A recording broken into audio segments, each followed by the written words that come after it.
جو ہمیں برائی کی طرف لے کر جاتی ہے، اس کا قرآن میں بھی ذکر ہے، اور نفس لوامہ ہے جو ہمیں نیکی کی طرف لے کر جاتی ہے۔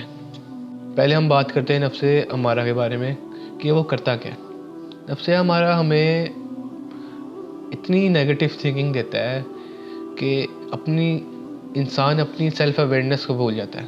سیلف اویئرنیس ہوتی ہے، یہ وہ ایبیلٹی ہوتی ہے کہ وہ اپنے آپ کو ریکگنائز کرتا ہے، اپنی تھاٹس کو وہ انڈرسٹینڈ کرتا ہے، اپنے ایموشنس کو انڈرسٹینڈ کرتا ہے، اپنے بیہیویئر کو، اور اس چیز کو انڈرسٹینڈ کرتا ہے کہ میرے بیہیویئر سے، میرے ایموشنس اور تھاٹ سے دوسروں کو کیا امپیکٹ ہوگا۔ جب انسان ایک لوپ آف تھاٹ میں پھنسا ہو تو اس کو کہاں سے اپنے بارے میں سیلف اویئرنیس ہوگی، کہاں اپنے تھاٹس کے بارے میں پتہ ہوگا کہ یہ جو میرے ساتھ ہو رہا ہے، یہ جو میرے ساتھ ٹراما آ رہا ہے، کہ کیوں اللہ دے رہا ہے، اس کے تھوڑی اویئرنیس ہوگی، کیوں تھوڑی اویئر ہوگا وہ، جب وہ ایک ہی تھاٹ میں پھنسا ہوگا کہ اللہ میرے ساتھ کچھ اچھا ہی نہیں کر رہا۔ ہمیشہ پازیٹیو تھنکنگ لانی ہے۔ پازیٹیو تھنکنگ کہاں سے آئے گی؟ نفس لوامہ کی باتیں سن کے۔ نفس لوامہ ہمیں لے کر جاتا ہے اچھائی کی طرف۔ یو ورسس یو، یعنی نفس امارہ اور نفس لوامہ بالکل جہاد بن نفس ہی ہے، یعنی اپنے نفس کے ساتھ جہاد ہے۔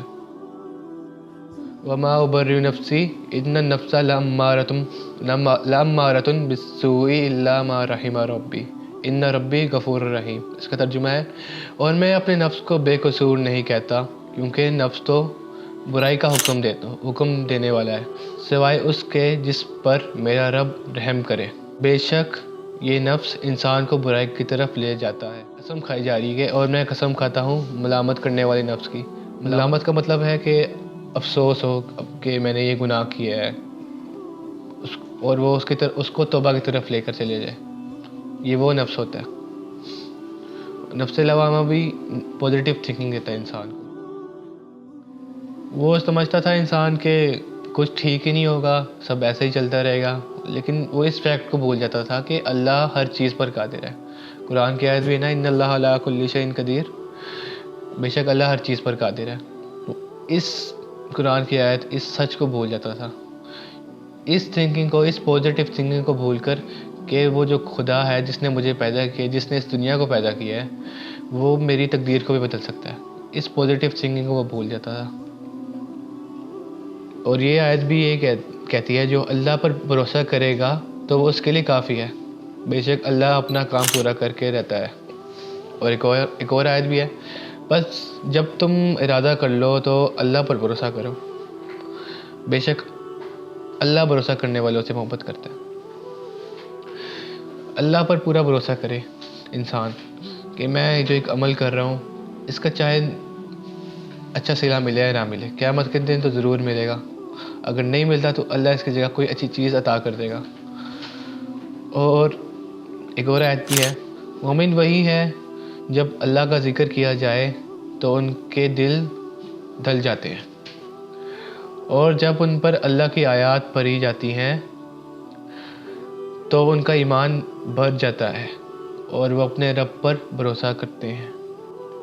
اور ایک اور آیت ہے توکل کے بارے میں، جو کچھ تمہیں دیا گیا ہے وہ دنیاوی زندگی کا فائدہ ہے، اور جو اللہ کے پاس ہے وہ بہتر اور باقی رہنے والا ہے ان لوگوں کے لیے جو اپنے رب پر بھروسہ کرتے ہیں۔